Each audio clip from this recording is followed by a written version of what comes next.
Yo, what's going on? Look, um, I go live. This is probably the first, if not the second. We may have went and done a live show once before, but I know usually we go 6 p.m. Central Standard Time when the episodes usually drop. So I'm going live as a thank you for all the subscribers from 2025 because it is the month of January. And I don't think we actually acknowledged that we rolled into 2026. And ironically, I want to talk about because I promised that I was going to be public about this, regardless of how it went. So we're going to talk about trading, of course, as always. I'm your host Marcel, finance creator, wealth mentor, host of the Wealthy Sibling Podcast. Appreciate everybody who listens in. We do air on iHeart. We air on Spotify in regards to how you guys watch us. But thank you for supporting me in regards to watching us. Um, here on YouTube, my channel, Marcel Griffin, founder of Griffin Speaks LLC, and published author of a trade I made. We're gonna get into it, all of that. Besides, if you bet it on MicroStrategy, would you ever trade again? Because I know a lot of y'all did it. I was there. I dropped the bag. Everything made sense. Fundamentals made sense. They're like, oh, let's go hand in hand, X, Y, and Z.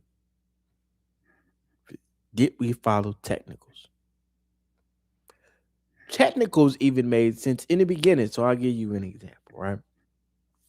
And I'm talking about I became a trap buyer who it was all or nothing. It was all or nothing on MicroStrategy, and that was it. And I had a few other plays here and there that hit, but MicroStrategy was the biggest swing that I ever took. I'm talking about I dropped a few bands, but I dropped a few racks. And when I said it was gonna be my greatest lesson or greatest blessing, because you already know, like when you trade in, your unforeseen earnings can be X, Y, and Z, and they can show you like, hey, if you're right on the trend and trajectory, and especially if you trade in options.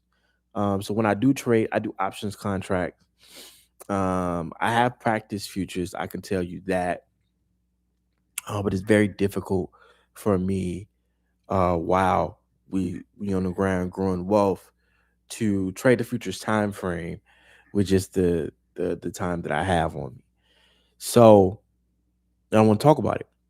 When I say a lot of the fundamentals for us who believe in MicroStrategy, technically are still correct, but there were a lot of what they call micropolitics, micro global economics that would not allow this asset to pop.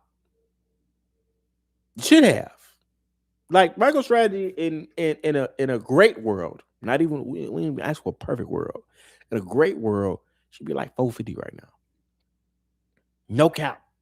Should be like 400, 450 on a great day. And I remember I got in it three some, maybe 330, 360. Popped up $900. This is what we talk about. Like, so for those who've never traded, it's your first time watching my show. Our goal is to change our family's money story, and we who are relatives or siblings have chosen to become the wealthy ones. Sometimes you got to be the first to do it. Change your money story. That's our goal here. Um, and I'm an investor, right? I've been a long term investor. I trade. I do options, particularly particularly swings. But in 2026, I've started day trading. Now, they'll be like, "Oh man, you just started day trading. What do you know?" If you trade it at all, you can trade. If you gain profit at all, you can trade. The difference between people you meet who say that they do their day traders versus swing traders versus they only do crypto versus they do that. There was a new thing that came in called ladders. These are particular types of ways that you can trade a stock or an asset. That's all that is.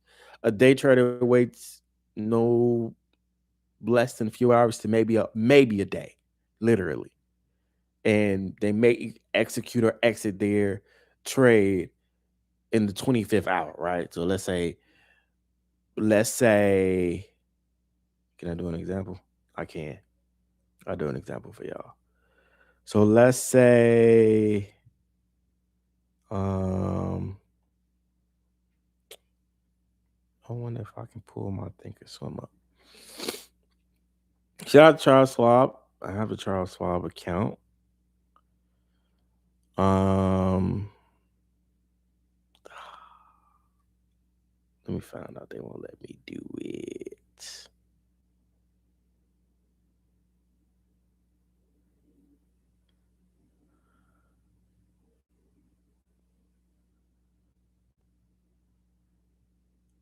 Oh, they might. They might.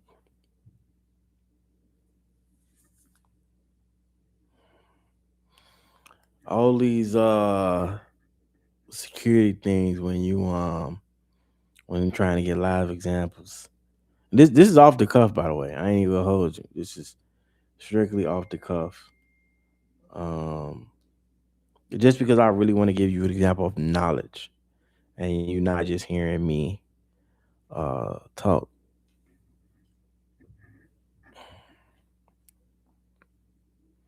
But my point is this: the only difference between a day trader and a swing trader is the time frame in which we're trading. Day traders 24 hours or less. Swing traders 25 hours or more. Right. So I can swing a contract for 3 days. Like there's contracts that I have. I have a Palantir contract that expires this Friday, right? And most option contracts expire on Fridays.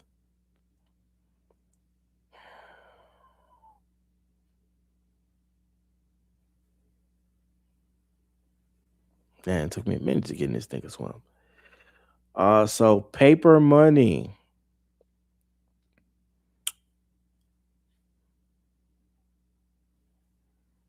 This is my simulated account.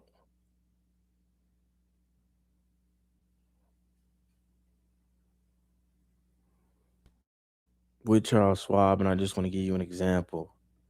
So I want to pull it up though. And Apple is like my go-to. So Apple is 248.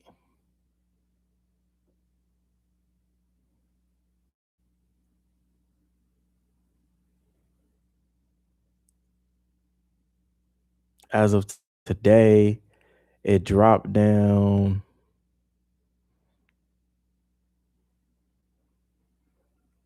I don't need year to date.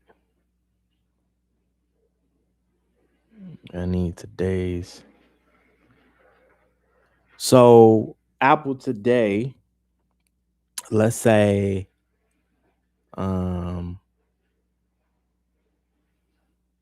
actually that was a pretty good swing. So let's say I bought my contract, and there's no way you know this would happen because this is a wild day. If you yeah. So you would think the Apple would have been easy to explain, but I'm gonna try to break it down as easy as possible. So at opening bell, depending upon what time zone you in, opening bell is 8:30 or 9:30, right? Central, Eastern, or Pacific time. Around opening bell for me, Apple was at 447, $47. I ain't gonna give you change. $47. It automatically dropped within that hour. No, this is a 5 minute. These are 5 minute candles. candles that y'all looking at. So I do hour because it lets me know like who's trading and what time frames and where we at. So when it opened, it's high, which is what the line is for, um, $48. Within that hour, pretty much stayed trading up to about $48, then dropped at 10 o'clock to 45. So to go from 48 to 45, that's a $3 loss. If I got in on opening bell and I perceive it's going to go up, I'm probably like 20%. And one of the rules that I'm sticking to as a majority, if I can get out of the contract in time, is like the 25% rule. Depending upon like, so that and it's crazy that we going live when I'm having these conversations, but um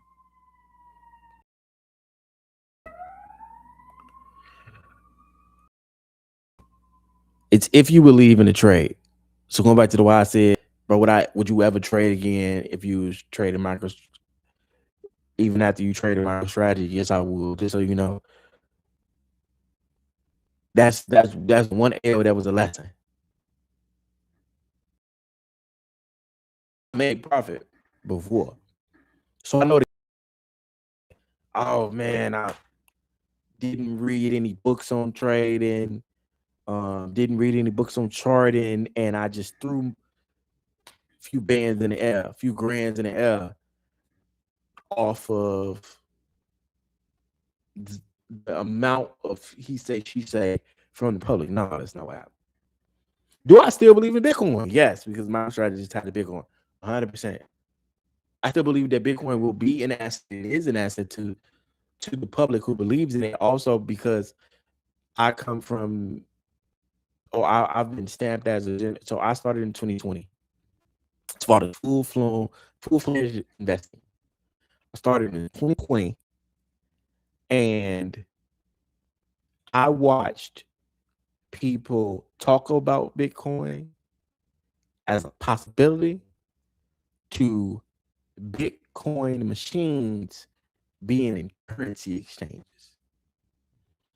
And unless you really are dived into this game, investing, the stock market, and becoming wealthy, what you start to notice when you think about everything as an entrepreneur, but specifically as an investor, because it's a little different. You can think as an entrepreneur, think on business terms, and then you thinking as an investor. When you think as an investor, you're watching to see how is society adapting to companies that either are public or will be public, and are they green lighting it? What was a green light for me? They put Bitcoin exchanges or ATM machines in currency exchanges. Currency exchanges was not. This is like 20. But I was still um out deep from the south side. Like I was, I wasn't even where I was today. You talking about 5 years ago, 2020, 2019. But I got Bitcoin. I already knew that society was like, yeah, this is going to be a monetary exchange. That's what's going to happen. It's going to be a monetary all-in, which is stating it is going to go up by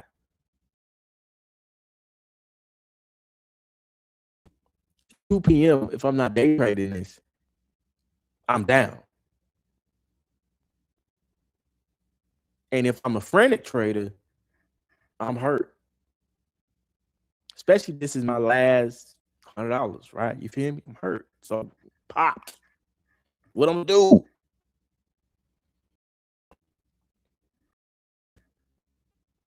When you've been in the game for a while, you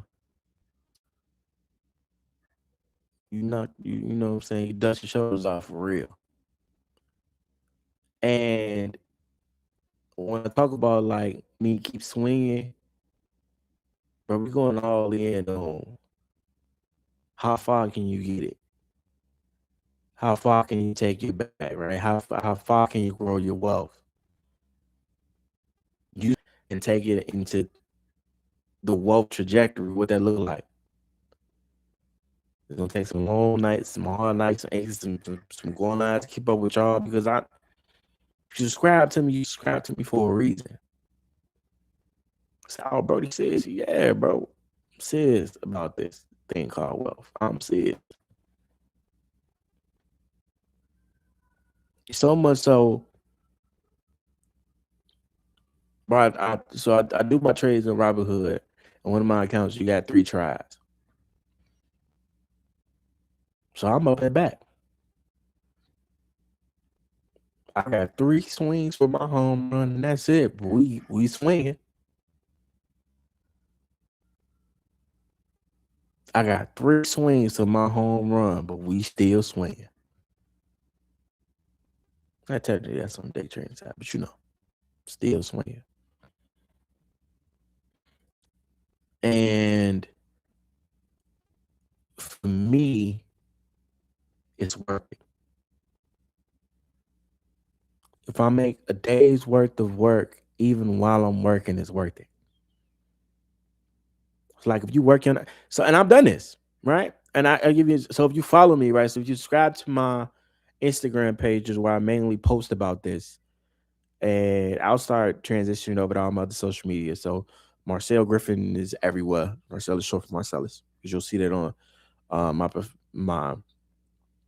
professional website, which Griffin Speaks. They'll say Marcellus, but in short, I have $1,000 challenge.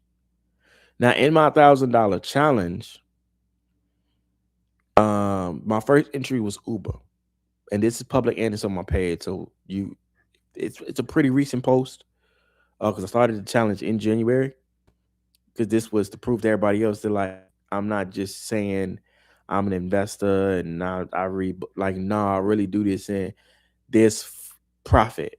Whatever you see to be profit is still profit, right? If I make more money than what I put in on the trade, and I put $100 in and I made 50 on top, I made profit.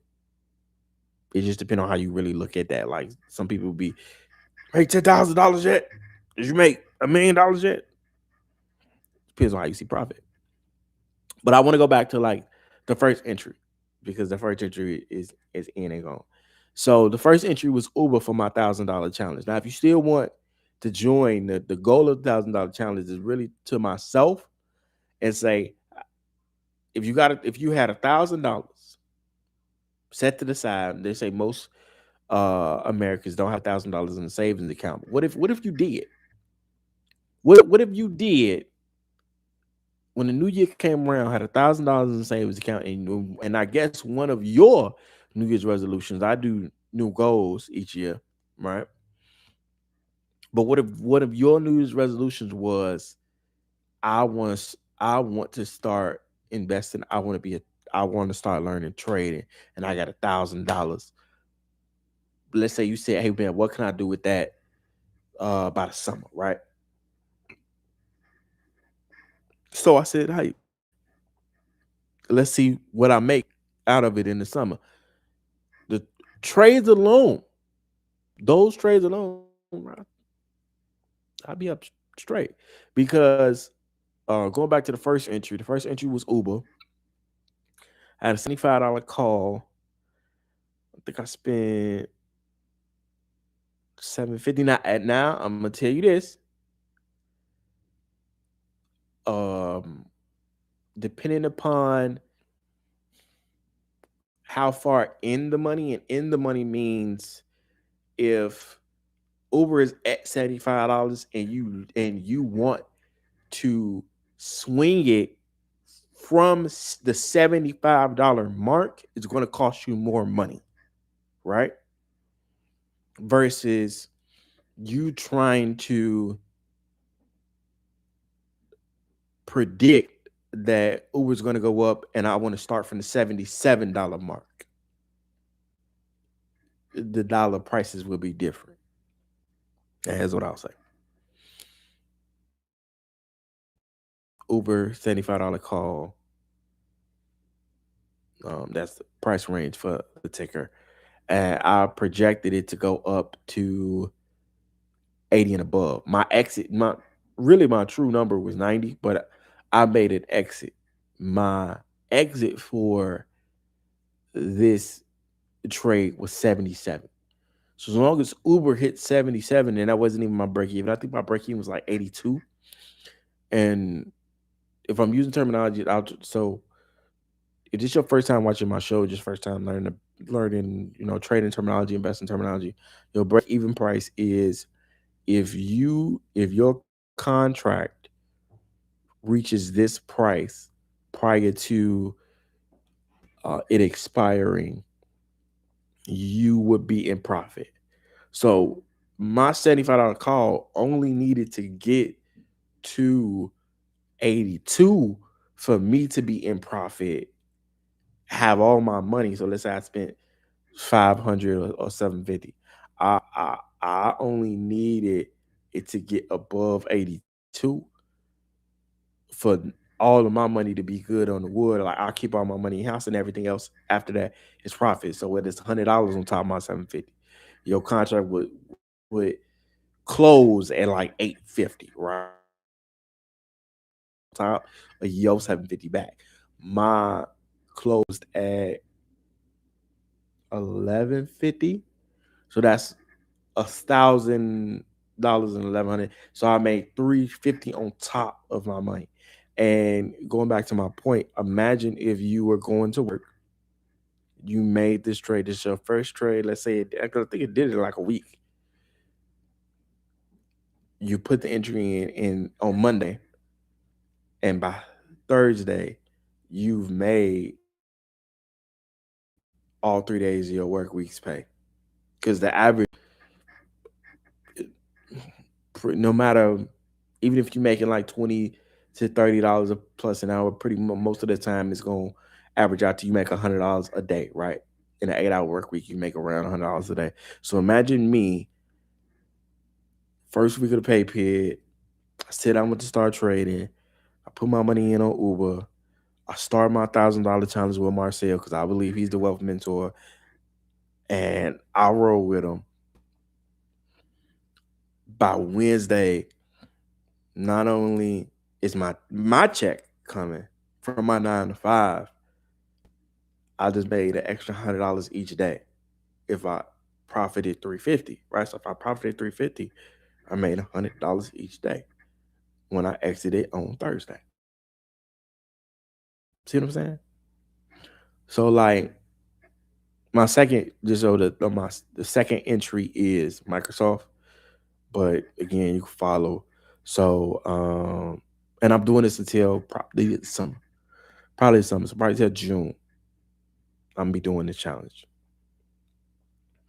and I'll be like, hey, this is the amount of money profit wise that I made from making these trades that are only attached to the challenge. Now, again, any other trade that you see me making, are day trade. So what I might adjust when I do a challenge, I have a separate account for that challenge. So I'll probably do that maybe after June. Uh, but I'll still show all the um, profits from the trades only from the challenge. So I'll be like, if you did one trade a month, one these one like one trade a month and one exit with your $1,000, this is how much you would have made from January to June, right? Because I would have said I started in the winter, but that's what I initially. I mean, January is the winter for us, still the winter, but in a 6 month span, right? All while if you are working, look how much money you got on the back end, and hopefully you start her off. You know what I'm saying? Hopefully you have some type of asset or extra account that grows while you work. I have one. If you work in corporate, you should take it. and really try to self-direct it, but open your own. Like, I'm going to open my own Roth this year. And you can start, you guys can start in March, because I know tax time is coming around. You guys can start in March. Like, it's never too late to become an investor. It's never too late to become a trader. It's just how bad do you really want it? How many hours you spending on it? So to answer the faded question, would I ever trade again? Hell yeah. But if you've seen what I've seen, just off the fact that, yo, this is possible, this is possibility, I'm trading every day, every time. Ain't nothing stopping me. You take some L's, it's called a loss. It's called a lesson. What we doing tomorrow? What we doing next week? Because if you've seen it work once, it'll work again. It's how much time you putting into the work. See what I'm saying? But with that being said, I appreciate y'all. Like, share, subscribe. As always, I'm your host, Marcel, and this is Wealthy Sibling. Man, make sure y'all listen to us on all platforms. We are out on iHeart. Make sure you subscribe to the channel. Hit the like button, hit the share button. I'm your host, Marcel Griffin, founder of Griffin's Beats. Make sure you go grab my book of trade I made if you want an introductory into, like, man, if I knew this at 18 again. Give it to your son, give it to your daughter, especially if they're in high school. It's gonna be good for them. It's gonna be good for them.